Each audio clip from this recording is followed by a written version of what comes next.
ఈ హై స్కూల్లో చదివిన ప్రతి ఒక్కరూ ఇప్పుడు ఎంతో ఉన్నతమైన స్థాయిలో ఉన్నారు. ఇక్కడ చదవాలంటే ఓ అదృష్టం, అడ్మిషన్ వచ్చిందంటే ఓ పండగే. అలాంటి హై స్కూల్ 2022 నుండి మూతపడింది.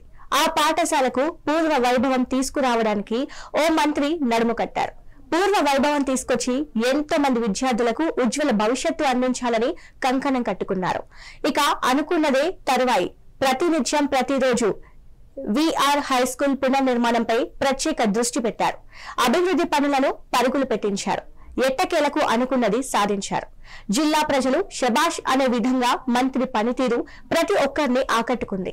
ఇంతకీ ఆ హై స్కూల్ ఏ జిల్లాలో? స్కూల్ అభివృద్ధికి నడుం బిగించిన మంత్రి ఎవరు? Watch this story. సేవలు అందించిన వెంకయ్య నాయుడు, దేశంలోనే నెంబర్ 1 ప్లేస్ లో ఉన్న అపోలో హాస్పిటల్ అధినేత, రాష్ట్రానికి ఆర్థిక శాఖ మంత్రిగా విధులు చేపట్టిన ఆనం రామనారాయణ రెడ్డి, వ్యవసాయ శాఖ మంత్రిగా పనిచేసిన సోమిరెడ్డి చంద్రమోహన్ రెడ్డి, హ్యాట్రిక్ ఎమ్మెల్యే కోటంరెడ్డి శ్రీధర్ రెడ్డి, ఇలా చెప్పుకుంటూ పోతే ఉన్నతమైన పదవులలో ఉండే ప్రతి ఒక్కరు కూడా నెల్లూరు నడిబొడ్డున ఉన్న విఆర్ హై స్కూల్లో చదివిన వాళ్లే. మరి అంత గొప్ప చరిత్ర ఉన్న విఆర్ హై స్కూల్ 2022వ సంవత్సరంలో మూతపడింది.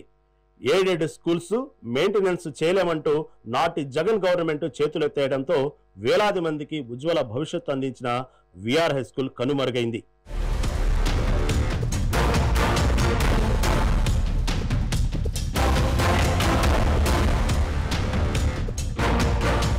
అయితే కూటమి ప్రభుత్వం అధికారంలోకి రావడంతో విఆర్ హై స్కూల్ పై మున్సిపల్ శాఖ మంత్రి పొంగూరు నారాయణ ప్రత్యేక దృష్టి పెట్టారు. ఎలాగైనా విఆర్ హై స్కూల్ కు పూర్వ వైభవం తీసుకురావాలని కంకణం కట్టుకున్నారు. కోట్ల రూపాయలతో విఆర్ హై స్కూల్ ను మంత్రి నారాయణ అద్భుతంగా తీర్చిదిద్దారు. గతంలో ఎప్పుడూ లేని విధంగా విఆర్ హై స్కూల్ అంటే ఓ భారీ కార్పొరేట్ హై స్కూల్ కి కాలేజీలకు ధీటుగా తయారు చేశారు. ఫర్నిచర్, కంప్యూటర్స్, ల్యాబ్స్, గ్రంథాలయం, ప్లే గ్రౌండ్, ఇలా చెప్పుకుంటూ పోతే ప్రతి ఒక్క సౌకర్యం కల్పించారు. తాను ఈ రోజు ఈ స్థాయిలో ఉన్నాను అంటే విఆర్ హై స్కూల్ పెట్టిన భిక్షాని మంత్రి నారాయణ మీడియా సమావేశంలో ఎన్నోసార్లు చెప్పారు.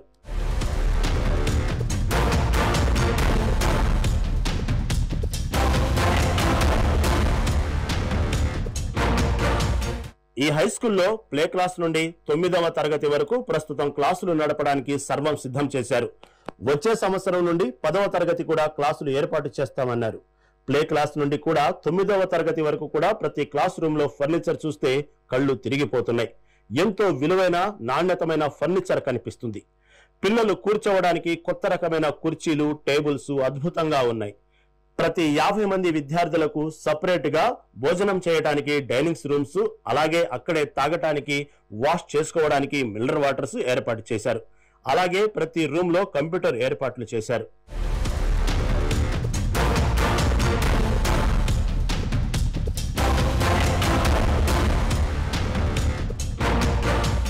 ఇక ప్లే గ్రౌండ్ విషయానికి వస్తే అద్భుతంగా తయారు చేశారు. బాస్కెట్బాల్, వాలీబాల్, కబడ్డీ, ఖోఖో ఆటల కోసం ప్రత్యేకంగా గ్రౌండ్స్ ఏర్పాటు చేశారు. అలాగే ప్లే క్లాస్ నుండి 3వ తరగతి పిల్లల కోసం ప్రత్యేకమైన ఆట వస్తువులు కూడా ఏర్పాటు చేశారు. గ్రౌండ్ మొత్తం కూడా అద్భుతంగా పచ్చని గడ్డితో అద్భుతంగా దర్శనమిస్తుంది. విద్యార్థులు ఆడుకుంటూ కింద పడిపోయినా గానీ ఎలాంటి దెబ్బలు తగలకుండా అద్భుతంగా పచ్చటి గడ్డితో గ్రౌండ్ తయారు చేశారు.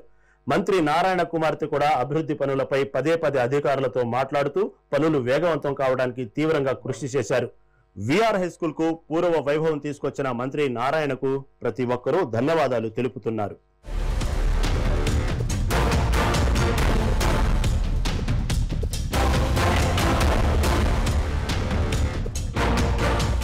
ఇప్పుడు మన నారాయణ సార్ కొత్తగా కట్టిస్తున్న విఆర్సి స్కూలు చాలా ఆధునికంగా కట్టించారు. ఆయన కార్పొరేట్ స్థాయిలో ఈ స్కూల్ని కట్టడం, అది కాకుండా హైదరాబాదు, బెంగళూరు సిటీస్లో పెద్ద సిటీస్లో కట్టే విధంగా ఈ స్కూల్ని పేద పిల్లల కోసం కట్టించారు.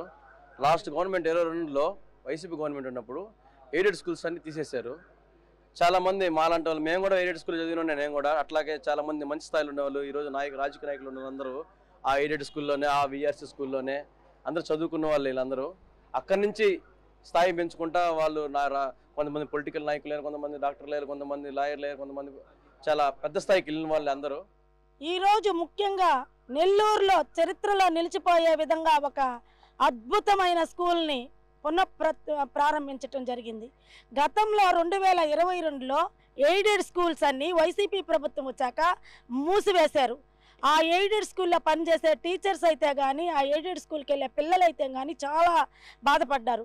మరలా ఇప్పుడు అధికారంలోకి వచ్చాక కూటమి ప్రభుత్వం నెల్లూరులో పొంగూరు నారాయణ గారు మంత్రిగా అయిపోయినాక తిరిగి ఆ విఆర్సీని ఆయన అడాప్ట్ చేసుకొని తిరిగి స్కూల్ని ఓపెన్ చేయటం జరిగింది. తెలుగుదేశం ప్రభుత్వం కూటమి ప్రభుత్వం రాగానే ఇక్కడ రాష్ట్ర మున్సిపల్ శాఖ మార్చులు మరియు పట్టణాభివృద్ధి శాఖ మార్చులు ముందుగా ఆయన సంస్థలే విద్యా సంస్థలు, నారాయణ విద్యా సంస్థలు అయినా కూడా ఎక్కడ కూడా తగ్గకుండా నెల్లూరులో విఆర్ కాలేజీలో చదివాడు కాబట్టి ఆయన 6th క్లాస్ నుంచి 10th క్లాస్ దాకా, అలాగే ఇంటర్మీడియట్, డిగ్రీ అవన్నీ కూడా చేశాడు కాబట్టి ఆయన విఆర్ స్కూల్లోనే మళ్ళీ స్కూల్ని పునఃప్రారంభించి, అంటే 2014-19లో ఆల్రెడీ స్కూల్ని రన్ చేశాడు.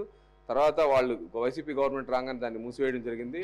మళ్ళీ దాన్ని పునఃప్రారంభించి 15 కోట్ల వ్యయంతో బ్రహ్మాండంగా తీర్చిదిద్ది ఈరోజు నారాయణ స్కూల్సే కాదు, చైతన్య కాదు, లేకపోతే ఏ స్కూల్స్ను కూడా ధీటుగా, కార్పొరేట్ స్కూల్స్కి ధీటుగా బ్రహ్మాండంగా కూడా ఆ స్కూల్స్ అన్నీ కూడా డెవలప్ చేసి, ఆ విఆర్ స్కూల్ని డెవలప్ చేసి అక్కడ సుమారుగా 1050 అడ్మిషన్స్ ఇవ్వడం జరిగింది. నెల్లూరు నగరంలో ముఖ్యంగా పాసి పని చేసుకునే వాళ్ళు, తల్లిదండ్రులు లేని వాళ్ళు, బీడీలు చుట్టుకునే వాళ్ళు, చిన్న చిన్న పనులకు వెళ్ళే వాళ్ళ విద్యార్థుల్ని వాళ్ళకి మంచి భవిష్యత్తు చెప్పించి మంచి చదువులు చెప్పించాలనే ఉద్దేశంతో విఆర్ హై స్కూల్ని ఒక మంచి ఇన్ఫ్రాస్ట్రక్చర్ తోటి, మంచి ఆట వస్తువులతోటి, మంచి డిజిటల్ క్లాస్ రూమ్ తయారు చేసి ఉదయం పూట బ్రేక్ఫాస్టు, మధ్యాహ్నం పూట లంచ్, రాత్రి evening snacks, free bus, free school, free డ్రెస్సులు, ఫ్రీ షూస్ అన్నీ ఏర్పాటు చేసి పేద విద్యార్థుల కోసం ఈరోజు ఒక మంచి స్కూల్ను తయారు చేస్తున్నాడు. మన రాష్ట్రంలోనే ఆ స్కూలు ఒక మోడల్ స్కూల్గా తయారు కాబోతుంది. ఆ విఆర్ హై స్కూల్ మూలపడిపోయి ఉంటే గతంలో ఆయన ఉన్నప్పుడే వాళ్ళందరూ కూడా ఆనాడు ఇంటర్ అది ఒక కాలేజీని పెట్టి అక్కడ కూడా స్థానికంగా నెల్లూరు జిల్లాలో ఉన్న కొంతమందికి, అదేవిధంగా వాళ్ళకు కాకుండా ఇంకా రాష్ట్రంలో ఉన్న కొంతమందిని కూడా తీసుకొచ్చి ఒక విద్యను ఏర్పరిచి తన విద్యార్థులని, తన టీచర్స్ని అందరినీ పెట్టి అక్కడ ఎప్పటికప్పుడు పర్యవేక్షణలో మంచి స్టడీస్ని చేసి వాళ్ళందరికి కూడా ఎంతో మంచి పొజిషన్స్ కల్పించిన నాయకుడు పొంగూరు నారాయణ గారు. మొత్తానికి విఆర్ హై స్కూల్ తిరిగి ప్రారంభం కావడంపై నెల్లూరు ప్రజలు హర్షం వ్యక్తం చేస్తున్నారు.